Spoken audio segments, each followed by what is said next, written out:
The room smells of copper and incense. You're not supposed to be here, but your wrists are bound, and your bare feet scrape against cold stone as two men drag you forward. The dim light flickers from oil lamps, shadows stretching like claws across the walls. Somewhere far away in this same palace, there's music, laughter, the sound of a feast. But here, the only sound is the trembling wheeze of your own breath. You see it before you understand it. The table, the leather straps, the curved, gleaming knife. One of the men says something you can't understand. The other forces you down. You want to scream, but you already know it won't matter. Nobody here will save you. This is not a punishment. This is a process, one that has been repeated for centuries. And you are not alone. In the world you've just entered, there are millions of others like you. Boys taken from villages across Africa, Europe and Asia, sold, traded, and prepared for a life you never asked for. They call it service. But history knows it by another word, castration. If you strip away the dusty poetry of empire, the domes, the caravans, the silk roads, what you're left with is a machine. And this machine runs on people. From the 7th century deep into the 19th, vast networks crisscrossed the Middle East, North Africa, and parts of Asia. On one end, small villages burned or raided in the night. On the other, the palaces, courts, and harems of the most powerful rulers on earth. In between, there was the middleman, the trader who knew that a single eunuch could fetch a price 5 to 10 times higher than an ordinary slave. Because to the elite, a eunuch wasn't just a servant. He was a gatekeeper to the most private spaces, a guard for the women of the court, a trusted advisor, sometimes even a political player in his own right. But before any of that, there was the operation. Most were done in hidden rooms like the one you've just seen, far from prying eyes. Some were carried out in the sweltering desert heat, right on the caravan routes. And most didn't survive. The death rates were staggering, in some places over 70%. But the profits, higher than gold. And as long as there was money to be made, the machine kept turning. If you survived the journey, the raid, the chains, the operation, you didn't end up in the dusty open market with the common slaves. No, you were too valuable for that. You were led through gates taller than any tree you'd ever seen, into palaces that glittered in the sun like a mirage, marble floors so polished you could see your reflection in them, perfumed air that made you dizzy after the stench of the slave caravans, and always the sound of silk sliding across stone. As the women of the harem moved unseen behind veils and curtains, your job was clear: protect them, not just from intruders, but from the political games that could cost them their lives. You became the silent shadow between them and the Sultan's wrath, and for that you were trusted in ways no other man could be. Some eunuchs rose so high they became kingmakers. They whispered in the ruler's ear.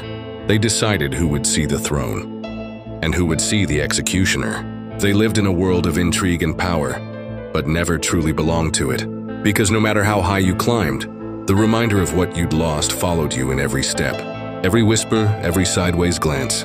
For all the silk robes, gold chains, and whispered influence, the price was steep. Your body was no longer your own, and neither was your life. You were property, elevated perhaps, but still owned. The physical pain never truly left. Scars that ached in the cold, wounds that healed wrong, an emptiness inside that made your voice sound strange, your strength different. The healers called it the price of service. You knew it was mutilation. And then there was the isolation. You were neither fully a man nor part of the women's world. A ghost drifting between two realms, never at home in either. Friendships? Rare. Romance? Impossible. Even the children of the palace looked at you with curiosity, or pity.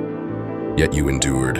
Some became loyal beyond question, throwing themselves into duty because it was the only thing they had left.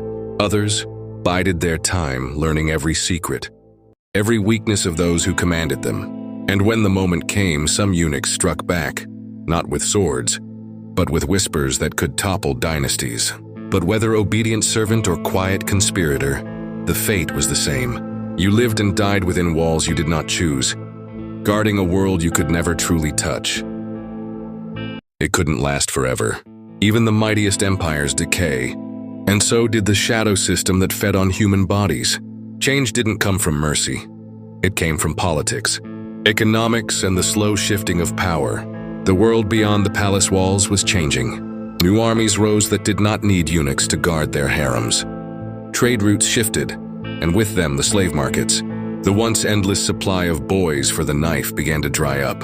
Foreign powers began to take notice too. European envoys whispered about civilization and abolition. Though their own hands were far from clean, still pressure grew. Diplomatic deals were struck, treaties signed, and the open sale of eunuchs began to fade.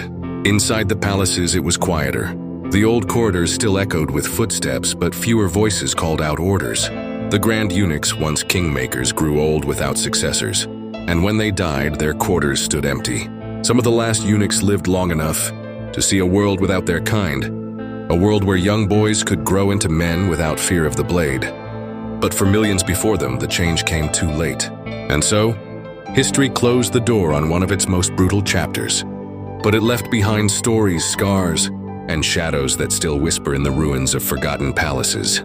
History remembers kings, sultans, and empires. It rarely remembers the voices of those whose lives were stolen before they even began. There are no personal diaries from the boys who survived the knife, no memoirs of their pain, only fragments, letters from traders, court gossip, and the rare whisper from travelers who saw them. One 15th century diplomat wrote, "They moved with quiet grace, as if their souls had been bound long before their bodies.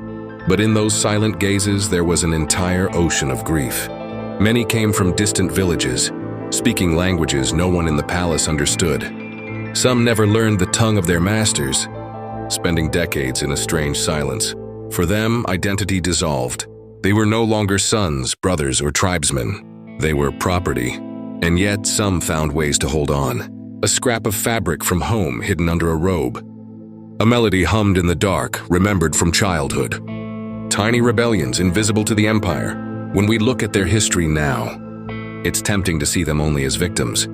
But many were also survivors in the deepest sense. They endured the unendurable, outlived the system that crushed them, and left behind a lesson that still stings. Power can destroy a body in a moment, but erasing a spirit takes far longer.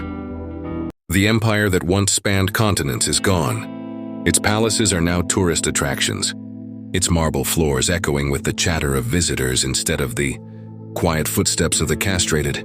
But the shadow it cast never really left.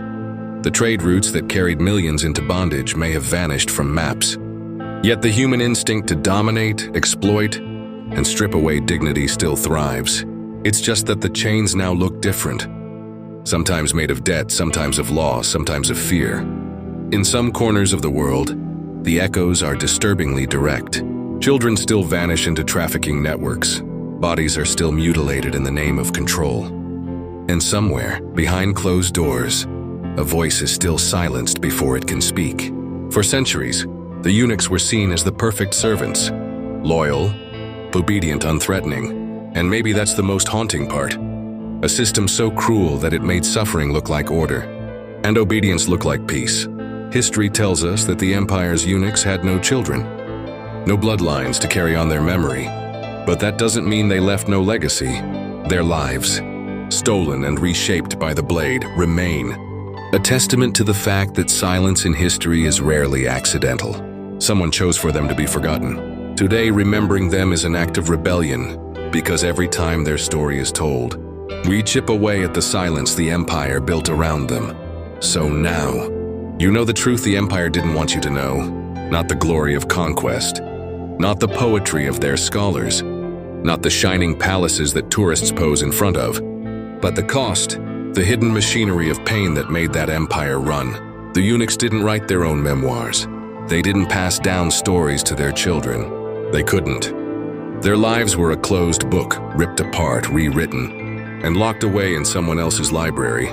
But here's the thing. History doesn't really disappear. It just waits for someone stubborn enough to dig it back up. And maybe that's you now.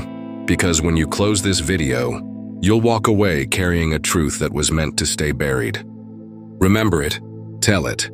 Because every time we shine light on what was meant to stay in the dark, we don't just honor the dead, we make it harder for the living to repeat it. Now, close your eyes. Picture the silent courtyards, the gold-threaded robes, the watchful eyes of men who could never be fathers. Let their faces stay with you for a moment, and when you open your eyes again, step back into a world that's still deciding whether to remember or to forget.